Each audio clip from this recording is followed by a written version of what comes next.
Next మళ్ళీ TRS తెర మీదికి, పార్టీ పేరు మార్పు ఇష్యూ, సేమ్ నేమ్ చేంజ్ పై ఎన్నికల సంఘాన్ని ఆశ్రయించాలనే యోచన, దీనికి బలంగా నేతల కామెంట్లు. హరీష్ రావు మెడలో టీఆర్ఎస్ కండువా ప్రత్యేకం, గులాబీ లీడర్లో విస్తృతంగా చర్చలు. బీఆర్ఎస్ టీఆర్ఎస్ గా మారుతున్నట్టు తెలుస్తున్నది. అసెంబ్లీ పార్లమెంట్ ఎన్నికల్లో ఘోర ఓటమితో నేతలు కార్యకర్తల నుంచి ఒత్తిడి పెరుగుతున్న నేపథ్యంలో పార్టీ పేరు మార్చేందుకు గులాబీ అధిష్టానం కసరత్తు చేస్తున్నట్టు సమాచారం. ఈ విషయంపై త్వరలో కేంద్ర ఎన్నికల సంఘాన్ని కలవాలని భావిస్తున్నట్టు తెలుస్తుంది.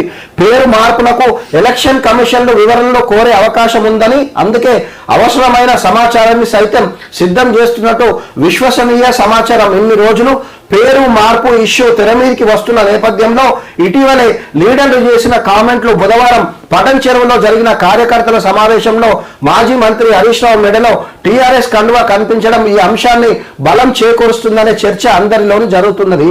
హరీష్ అన్న, ఒక్కసారి మీరు సీనియర్ ఎమ్మెల్యే, మీరు కూడా ఒకసారి ఆలోచించండి. పేరు మారినంత మాత్రాన్నో లేకపోతే మెడల కండువా మారినంత మాత్రాన మనుషుల గుణాలు మారాయన్న. బీఆర్ఎస్ ఉన్నా టీఆర్ఎస్ ఉన్నా ప్రజలకు మంచి చేయాలనుకుంటే మంచి చేయొచ్చు.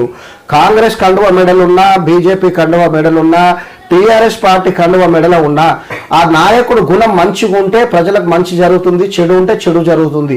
అంతేగాని మన కండువా మెడల మార్చుకుంటేనో లేకపోతే పేరు హరీష్ రావు ఉన్న పేరు మరో పేరు మార్చుకుంటేనో ప్రజలకు మంచి జరుగుతుంది అంటే అది కరెక్ట్ కాదు కదా. ఒకసారి ఆలోచించండి మీరు కూడా.